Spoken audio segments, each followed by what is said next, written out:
நம்ப முடியாத ஒரு சம்பவம். வானத்தில் பறக்கத் தொடங்கிய ஏர் இந்தியா விமானம் வெறும் 40 நொடிகளில் விழுந்து நொறுங்கியது. இது எப்படி சாத்தியம்?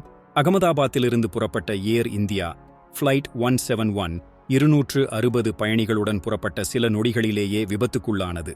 ஆரம்பகட்ட விசாரணையில் விமானத்தின் எரிபொருள் கட்டுப்பாடு சுவிட்சுகள் கட் ஆஃப் நிலைக்கு மாற்றப்பட்டு இன்ஜின்களுக்கு எரிபொருள் செல்வது நிறுத்தப்பட்டிருப்பது அதிர்ச்சியை ஏற்படுத்தியுள்ளது. இது சாதாரணமாக தரையிறங்கிய பிறகுதான் செய்யப்படும். விமானி ஒருவர் ஏன் கட் ஆஃப் செய்தாய் என்று கேட்க அதற்கு மற்றொருவர் நான் செய்யவில்லை என்று பதில் அளித்திருக்கிறார். யார் சொன்னது என்று இன்னும் கண்டுபிடிக்கவில்லை. இந்த சுவிட்சுகள் தானாக நகர வாய்ப்பில்லை என்கிறார்கள் வல்லுநர்கள். இவை விபத்துகளை தவிர்க்கும் வகையில் பாதுகாப்பாக வடிவமைக்கப்பட்டவை.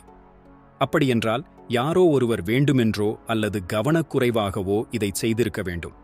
ஆனால் எந்தவித அவசர நிலையையும் விமானிகள் தெரிவிக்கவில்லை.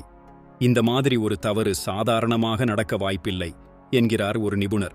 இது மேலும் குழப்பத்தை அதிகரிக்கிறது. காக்பிட் வாய்ஸ் ரெக்கார்டர் CVR இந்த மர்ம முடிச்சை அவிழ்க்கும் என்று எதிர்பார்க்கப்படுகிறது. இந்த விபத்து இந்திய விமானப் போக்குவரத்து வரலாற்றிலேயே ஒரு பெரிய புதிர். விபத்துக்கு முன் விமானிகள் இருவரும் சோதனை செய்யப்பட்டு நல்ல நிலையில் இருந்ததாக அறிக்கை கூறுகிறது. இந்த சம்பவம் குறித்து உங்கள் கருத்து என்ன? விமானிகளுக்குள் நடந்த குழப்பமா அல்லது வேறு ஏதாவது தொழில்நுட்ப கோளாறா? கமெண்டில் சொல்லுங்கள்.